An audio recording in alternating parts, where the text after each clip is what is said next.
দর্শক আপনাদের স্বাগত আমাদের হাতিল প্রেজেন্স টিবিএস ইনসাইটে। আমি আপনাদের সাথে আছি জীবন্নেসা আলো। আমরা আজকে আলোচনা করব একটি ব্যাংকের একটি ইনস্ট্রুমেন্ট নিয়ে। আপনারা জানেন যে বাংলাদেশ ব্যাংক সম্প্রতি ক্যাশ রিজার্ভ রেশিও সিআরআর সেটি কমিয়ে দিয়েছে, 3% করেছে।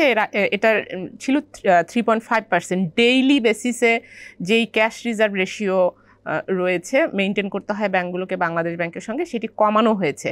তো এটি খুবই একটি টেকনিক্যাল টার্ম, এটা বোঝা কঠিন, এটার ইম্প্যাক্ট কিন্তু খুব বড় ব্যাংকিং সেক্টরে। তো সেজন্যই আমরা আজকে এটি এক্সপ্লেন করব। প্রথমে জানি যে সিআরআর কি, কেন সেন্ট্রাল ব্যাংক সিআরআর এই ইনস্ট্রুমেন্টটি চালু করেছে এবং এই যে কমানো বাড়ানোর মাধ্যমে আসলে মার্কেটে কি ইম্প্যাক্ট পড়ে। তো সিআরআর আসলে এই মুহূর্তে সকল সেন্ট্রাল ব্যাংকই আসলে তাদের এটি একটি মনিটারি টুল হিসেবে ব্যবহার করে সিআরআর, যেটি দিয়ে মানি ফ্লোটার কন্ট্রোল করা হয়।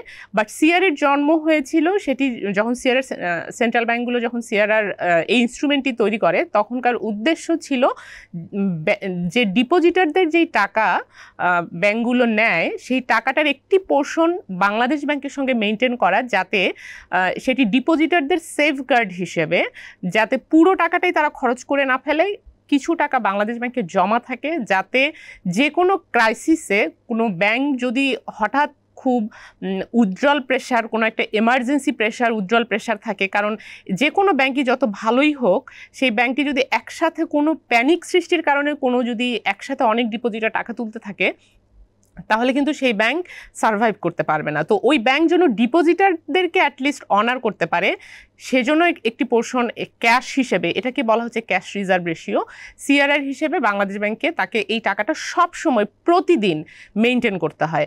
এটার অর্থ হলো যে কোনো ব্যাংক, এটা হলো একটা ডিপোজিটারদের জন্য সেফগার্ড। তো এটা এখন আমরা দেখি যে বাংলাদেশ ব্যাংক শুধু সিআরআর না, এর সঙ্গে আরও একটি ইনস্ট্রুমেন্ট আছে এসএলআর, যেটাকে বলে স্ট্যাটুটরি লিকুইডিটি রেশিও। এটি হচ্ছে সিআরআর সেটি হচ্ছে ক্যাশ ফর্মে রাখা হয় এবং এসএলআর রাখা হয় ট্রেজারি বিল অ্যান্ড বন্ডে। তো এই দুটো ফর্মে সকল ব্যাংকের কাছে বাংলাদেশ ব্যাংক একটি নির্দিষ্ট অ্যামাউন্ট বাংলাদেশ ব্যাংকের সঙ্গে মেনটেন করতে বলে থাকে, বা এটি একটি রুল, এটি বাধ্যতামূলক। এটি যদি ফেল করে তাহলে কিন্তু তাকে ফাইন করা হয়। তো সেই অনুযায়ী যদি আমরা দেখি, এসএলআর তাকে 13%, মানে 100 টাকায় 13 টাকা তাকে ট্রেজারি বিল অ্যান্ড বন্ডে বাধ্যতামূলক রাখতে হবে। আর সিআরআর রাখতে হয় সাধারণত এটি যখন যে সময় যেই পার্সেন্টেজ দেওয়া থাকে, যেমন এখন আছে যেটি এখন 3%, যেটি কমিয়ে 3% করা হলো, তার মানে 100 টাকায় 3 টাকা রাখতে হবে ডেইলি বেসিসে ক্যাশ ফর্মে।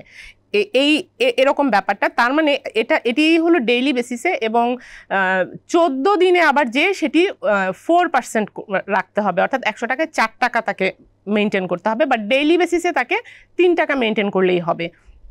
এই যে 14 দিন বেসিসে 4 টাকা এবং 13 টাকা হচ্ছে ট্রেজারি বিল অ্যান্ড বন্ডে, তার মানে 17 টাকা। যদি একটি ব্যাংক 100 টাকা ডিপোজিট নেয়, তার 17 টাকা বাংলাদেশ ব্যাংকে রাখতে হবে ডিপোজিটারদের সেফগার্ডের জন্য, আর বাকি 83 টাকা অর্থাৎ 83 টাকা সেটি হলো ব্যাংকের কাছে থাকলো। এই টাকাটা সে লেন্ডিং করতে পারে, অর্থাৎ লোন দিতে পারে। তো এইটা যখন এই সিআরআর এসএলআর যখন বাড়ানো হয়, কমানো হয়, তো বাড়ালে তাহলে বুঝতে পারছেন যে আপনার এই 83 টাকা থেকে আপনার লেন্ডিং ক্যাপাসিটি বেড়ে যাবে, আপনার লিকুইডিটি বেড়ে যাবে। আর যদি কমানো হয় তাহলে কি হবে, আপনার লেন্ডিং ক্যাপাসিটি কমে যাবে, আপনি কম টাকা দিবেন। আবার অন্যদিকে বাড়ানো কমানোটা কিন্তু ডিপোজিটারদের স্বার্থের সঙ্গেও যুক্ত।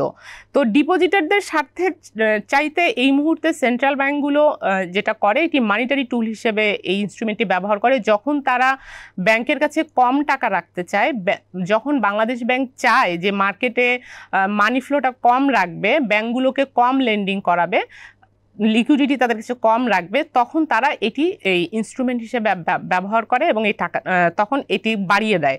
আবার যখন তারা চায় যে তাদের লেন্ডিং ক্যাপাসিটি বাড়ানো হোক, লিকুইডিটি বাড়ানো হোক, তারা বেশি লেন্ডিং করুক, তখন আবার তারা এই ইনস্ট্রুমেন্টগুলোর রিকোয়ারমেন্টটা কমিয়ে দেয়। তারই প্রেক্ষিতে আমরা দেখলাম যে বাংলাদেশ ব্যাংক প্রতিদিন যে ব্যাংকগুলো ক্যাশ রাখতে হয় বাংলাদেশ ব্যাংকের সঙ্গে, সেটি কমিয়ে 3.5% থেকে 3% করেছে। বাট 14 দিন বেসিসে আবার যেটি রাখতে হয় 4%, সেটি কিন্তু 4%ই রয়ে গেছে। তো এটার ফলে এই 3% করার ফলে 0.5% পয়েন্ট যে কমলো, এটার ফলে মার্কেটে প্রায় 8,500 কোটি টাকা ব্যাংকিং সিস্টেমে এটি সেভ হবে, অর্থাৎ তাদের কাছে ব্যাংকের কাছে ফেরত আসলো। তো তাতে কি হবে, ব্যাংকগুলো, অনেক ব্যাংক আপনারা জানেন এই মুহূর্তে প্রতিদিন ক্যাশ মেনটেন করতে পারছে না তাদের বিভিন্ন লিকুইডিটি ক্রাইসিসের কারণে, যে প্রবলেম ব্যাংকগুলো আছে। তো প্রতিদিন এই পার্সেন্টেজটা যখন তারা মেনটেন করতে পারছে না, তখন কিন্তু তাদের আবার ফাইন করা হচ্ছে, এবং এটা হচ্ছে ফাইন্যান্সিয়াল পেনাল্টি ইম্পোজ করা হচ্ছে। সেটাও কিন্তু অনেক বড় একটি পেনাল্টি, যে কারণে অনেক ব্যাংকের দেখবেন 200 কোটি 300 কোটি 400 কোটি টাকা আমরা দেখি তার পেনাল্টি হয়েছে শুধু সিআরআর মেনটেন করতে না পারার কারণে। তো সেটি একটি কারণ, সেটি ওই ব্যাংকগুলো একটি রিলিফ পাবে, তাকে প্রতিদিন তার যে ক্যাশ মেনটেন সেটি একটু কমে আসলো। এবং আরেকটি দিক হলো যে যেহেতু আপনারা জানেন যে আমাদের প্রাইভেট সেক্টর ক্রেডিট গ্রোথ এখন কিন্তু অনেক লো, 7.44%, অর্থাৎ 7% লেভেলে নেমে এসেছে। কিন্তু আমাদের যদি ইন্ডাস্ট্রি এক্সপানশন এবং এক্সপেক্টেড যে গ্রোথ আমরা চাই, সেটি করতে হলে কিন্তু অ্যাটলিস্ট 9%-এর উপরে আমাদের এই ক্রেডিট গ্রোথটা থাকা দরকার। তো সেটা কিছু ব্যাংকের কাছে, আমরা কিছু ব্যাংক বলবো না, বেশিরভাগ ব্যাংকের কাছেই লিকুইডিটি ক্রাইসিস আছে। এটি একটি কারণ, এবং অন্য একটি কারণ হলো এই সময় পলিটিক্যাল আনসার্টেন একটা অবস্থা চলছে, ইনভেস্টাররা ইনভেস্ট করছে না, সে কারণেও এই অবস্থাটা তৈরি হয়েছে। তো এটা একটুখানি রিল্যাক্স করার জন্য বাংলাদেশ ব্যাংক এই রিকোয়ারমেন্টটি কমিয়ে দিল। তার মানে ব্যাংকগুলো অনেকটা রিলিফ পেলো, 8,500 কোটি টাকা এখন মার্কেটে অ্যাভেলেবেল হবে ব্যাংকগুলোর কাছে। ফলে ব্যাংকগুলো বাংলাদেশ ব্যাংকের কাছে যখন লিকুইডিটি ক্রাইসিস হয়, তাকে তো যেই টাকাটা বাংলাদেশ ব্যাংকের সঙ্গে মেনটেন করতে হবে সেটি তো বাংলাদেশ ব্যাংকের সঙ্গে থাকবেই। এরপর তার কাছে যে 100 টাকায় 83 টাকা লেন্ডিং করার জন্য থাকলো, সেটির মধ্যে অনেক সময় যখন তাদের ক্রাইসিস হয়, তখন তারা কিন্তু বাংলাদেশ ব্যাংক থেকে রেপোতে টাকা ধার নেয়। তো বাংলাদেশ ব্যাংক চায় যে ব্যাংকগুলো বাংলাদেশ ব্যাংকের কাছে কম ধার নেই।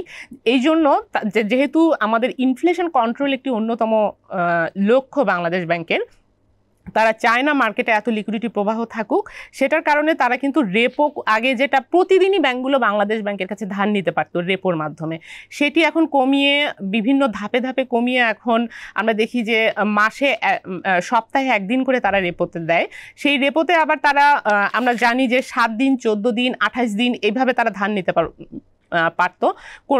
কোনো ইনস্ট্রুমেন্টে তারা 7 দিনের জন্য, কোনো ইনস্ট্রুমেন্টে 14 দিনের জন্য, কোনো ইনস্ট্রুমেন্টে 28 দিনের জন্য। তো বাংলাদেশ ব্যাংক 14 এবং 28 দিন এই দুটো ইনস্ট্রুমেন্টও কিন্তু বন্ধ করেছে, অর্থাৎ এখন ব্যাংক চাইলে 7 দিনের জন্য টাকা ধার নিতে পারবে, সপ্তাহে 1 দিন। তো এটাও কিন্তু তাদের একটা লিকুইডিটির জন্য একটি একটু টাইট একটা সিচুয়েশন তৈরি করেছে। তো এইটার জন্য বাংলাদেশ ব্যাংক একটু রিল্যাক্স করেছে তার সিআরআর ইনস্ট্রুমেন্টটি ব্যবহার করে। তার অনেক ধরনের ইনস্ট্রুমেন্ট থাকে, সিআরআর একটু অন্যতম ইনস্ট্রুমেন্ট, সেটি ব্যবহার করে তারা একটু কমিয়ে দিয়েছে। তাতে করে ব্যাংকগুলোর এখন ক্যাশ ফ্লো বাড়বে। এতে ব্যাংকগুলো একটু, যারা উইক ব্যাংক, ডিপোজিটারদের টাকা দিতে পারছে না, তারা এখন একটু বেশি টাকা দিতে পারবে, যেহেতু বাংলাদেশ ব্যাংকে তাকে কম টাকা রাখতে হবে। এটি একটি ভালো দিক।